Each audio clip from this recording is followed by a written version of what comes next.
ஒரு அரசியல் கட்சியினுடைய மாநாடு பார்த்தேன். அந்த மாநாடு பார்த்தப்ப இந்த இளைஞர்கள் அரசியல் படுத்தப்படாமல் இருக்கிறாங்க, காலையிலேருந்து வெயிலில் கருகி சாகுறாங்க, மேடையிலேருந்து தூக்கி வீசப்படுறாங்க அப்படின்னு பார்க்குறப்ப ரொம்ப கவலை அளிக்கிறதா இருந்துச்சு.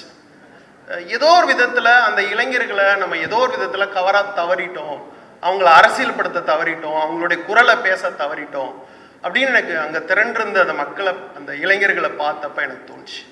அவங்க குரல் சினிமாவில் தொடர்ந்து பதிவாகவே இல்லை. அவங்க குரலை தாண்டி வேற வேற படங்கள் தமிழில் வந்துக்கிட்டே இருந்துச்சு, பேன் இண்டியா ஃபிலிம் அதுன்ட்டு.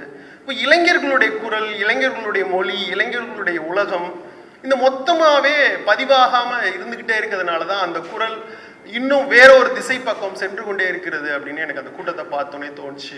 அவங்களுடைய குரல் பேச பண்ணணும், அதுக்காக நான் ரொம்ப கவலைப்பட்டேன். ஆக்சுவலி அந்த குரல் பேச பண்ணணும், அவங்களுடைய மனசு என்ன, அவங்களுடைய உலகம் என்ன, இதெல்லாம் பேச பண்ணணும் அப்படின்னு என்னை தோணிக்கிட்டே இருந்துச்சு.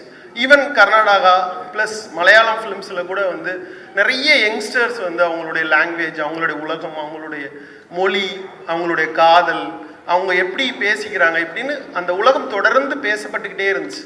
தமிழில் அப்படி பேசப்படல, தொடர்ந்து காதல் படங்கள் வராமல் இருந்துச்சு, யங்ஸ்டர்ஸ்னுடைய உணர்வுகள் சரியாக பதிவாகாமல் இருந்துச்சு அப்படின்னு தொடர்ந்து நினச்சிக்கிட்டே இருந்தேன்.